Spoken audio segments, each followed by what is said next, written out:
the studio tonight. We haven't seen you in a little while. I've been on the road. You have been, and you look no worse for wear, so that's good. I'm hanging in there. Where did you come from just now? I was in Plattsburgh last night and spent the day with Plattsburgh chamber leaders, business development experts they have there, and of course, hit the coffee shops and talk to some folks as well in county government who I know from my work as county executive. Well, you only have one more week to go, actually, almost just 8 days if you count Election Day. And things are getting pretty heated out there. There are a number of things that are being exchanged over the airways, and one of them I would like to take a look at now comes from the Palladino-Edwards campaign. Okay. If you break the law, you will go to jail. Steve Ratner, Democrat fundraiser, giving immunity for an $88,000 bribe of a state official. Andrew Farkas, caught stealing $7 million taxpayer dollars. At HUD, Cuomo called Farkas a slumlord, but he settled with him. Farkas later paid Cuomo more than $2.5 million. Pedro Espada, Cuomo filed a civil case, no jail time for Pedro. Albany insider Cuomo won't clean up Albany. Okay, so in response to that, the Cuomo campaign came back very hard, actually, with a series of ads, two of them versions, released over the weekend, that attacked Carl Palladino's campaign aides and their background, and then also the state GOP chairman. Do you think that's a fair comparison, the ad that we just saw there versus attacking someone's consultants? Well, I think it's nice to hear that comparison, because here we have the person who wants to be governor being accused of showing favoritism, selective prosecution, engaging in these things himself, versus an employer and an employee relationship where you have people who they're making claims about something in their past or something in their history. Some of it, I understand, quite dated when you really look at it. I like the fact that they want to spend time talking about Andrew Cuomo giving his well-connected Democrats or those who gives him millions of dollars a pass on prosecution, because going back to, again, he said it in the debate, if you violate the law, you're going to go to jail. I think he needs to add an exception on there, except unless you're one of his well-connected folks who have been involved with him over the last 29 years, part and parcel of all the scandals and the dysfunction that we have here in Albany. So I like the comparison because it shows the best they can do is find something a decade old about somebody's employee as opposed to what the candidate's actually doing. Well, there are two things there. First of all, do you think that the people that you surround yourself with or that you might hire as a candidate is indicative of who you might hire in the administration, and then sheds on you, demonstrates that you don't have good judgment, for example? Well, I can imagine they try and make that connection somehow, but I think any employer does the best they can to find the right person for the job. And if somebody's made a mistake and they've paid the consequences, which I don't know what the exact allegations were, but if that's the case, that's one thing. Or if there's things that have been filed that haven't been proven yet, well, then that's another thing.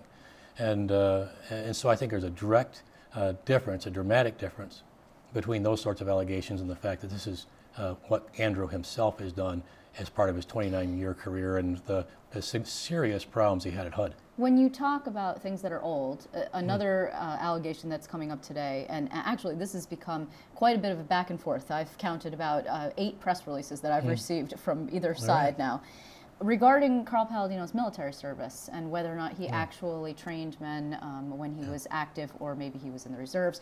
Again, what does it say about his campaign that he, it was actually an allegation by his campaign manager, and Carl Palladino addressed it this morning. Well, I guess the good news is that Carl actually trained a lot more people than he claimed. It just happened to be in a different fort that he was doing it in. And I've done my research here. I've talked to active duty and retired military personnel. When you're in the military, you train people every day, from how to present themselves, to the way they mop a floor, to the way they present their unit, and how they do their jobs in very sophisticated ways.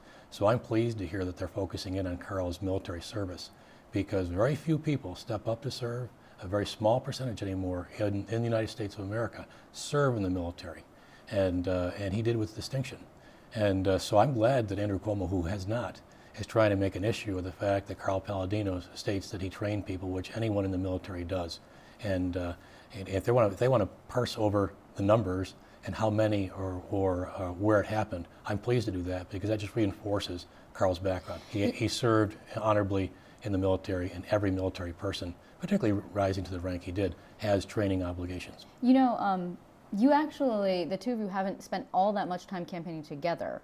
I think, there was a fundraiser in Manhattan. I'm not so sure, that was last week. Were you at that one, do you know? No, I wasn't. And we've really been in a situation where we have tried to maximize our ability to meet with the people who matter. That's the folks that will be voting on November 2nd.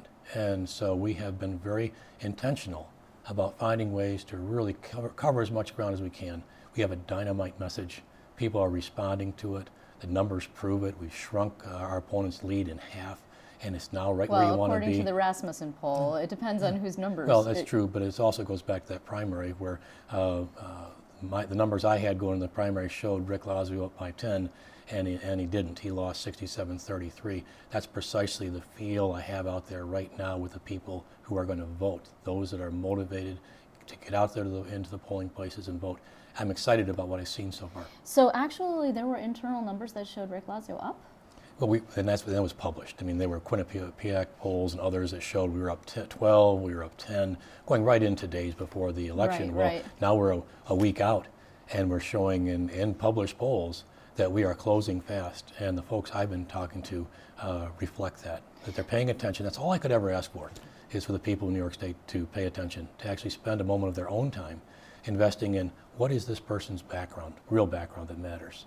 What it is their plan. And I like the situation we're in because Andrew, I'll give him credit, he's consistent. He's said on his website, he's said repeatedly in public that he's going to raise our taxes and he's going to raise our spending. Now he couches it a little different. He says he's going to slow the growth of spending. He's going to slow the growth of taxes. But all that means is he's going to raise our taxes. And the analogy is that we are collectively in New York State on a bus heading off a cliff. And it's going 100 miles an hour. And all Andrew's saying is he's going to slow it down to 90 miles an hour. If I'm riding that bus, I want to have Carl Palladino driving because he's going to stop the bus, turn it around by actually cutting spending, cutting taxes, and it's not going to be easy. But he has put together a plan.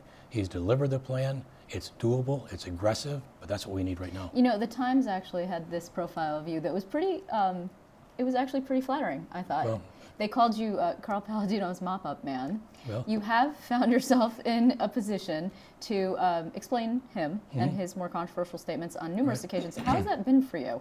well, it has been easy because I know Carl Palladino now. He's not the caricature that I thought when I didn't know him, because that's the way he's been portrayed, primarily by downstate media, and it continues to this moment. But the reality is he's passionate, he's committed to what he's doing.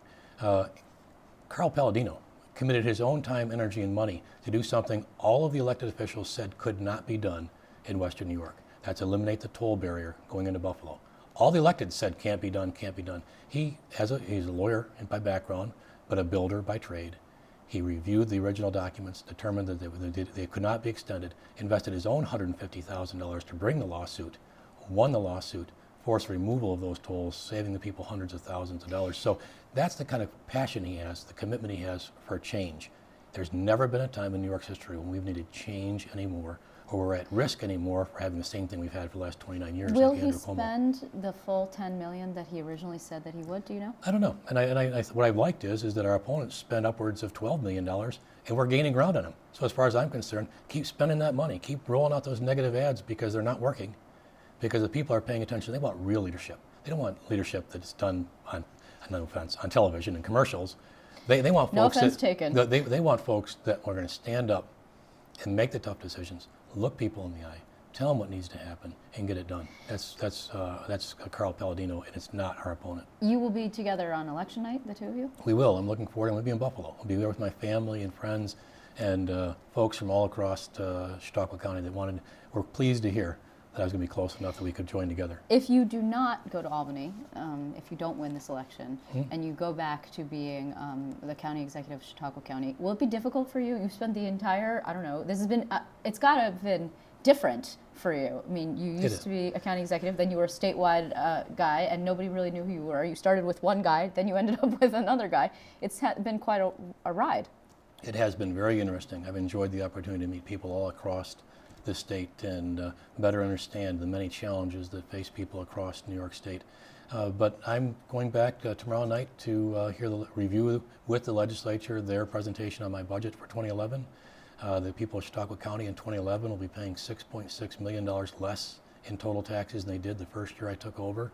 That's despite the millions of dollars that have been offloaded on local There is a governments. tax raise. This year you did have to Yep, propose. one, absolutely, correct? but it will still be $6.6 million less. That shows you how much we cut until we got this additional dump of obligations on us by the state. So if that's the case, I'll go back there, but I am confident that on November 2nd, people are going to show up in the polling places. They're going to want change. They're going to want strong leadership with proven records as a builder and as a guy who's been getting the job done at the local level. And we don't have the baggage that Andrew Cuomo does. And I'm pleased to see that it's come out that he's been potentially involved in, at least by the cash that's been coming from similar people in this Brooklyn buy-in. And the fact that that's symptomatic that the guy who's supposed to be the state's top lawmaker, who said if you violate the law, you'll go to jail. Are you talking about He's- AEG? Is that what you're talking about? Andrew Cuomo, because I'm always shocked at the level of depravity of our current leaders, that they would actually pay to play to the point where they would violate their obligations in their oaths of office, that they would rid Biggs for their own personal gain, and that the same contributors, or some of the contributors to Andrew's campaign, are folks that were involved with AEG.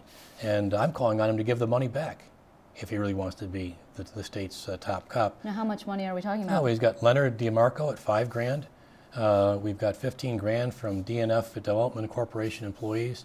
Silver Cup Studios at $52,000. Gary Siegel at $5,000. Peter Flory at $5,000. These are all people who stood by either their investing capacity or their contractor capacity with AEG to benefit from this. And it does show an unfortunate pattern because failure to prosecute this will follow the pattern of Pedro Espada, Vito Lopez, Charlie Rangel, Steve Ratner that we saw the commercial of before.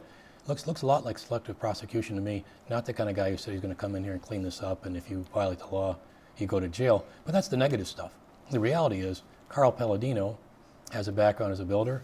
I have a background as a county executive delivering for the people. That's what the people really need. They don't need more of this. Unfortunately, I'm going to have to cut you off there Okay. because we are out of time. Always I feel goes that too fast I with feel you, you ladies, could I'm go telling you. a long time, actually. could. But I want to thank you very much, County Thanks. Executive, for being My in, pleasure. and we will see you on election night. I look forward to that. Thank you.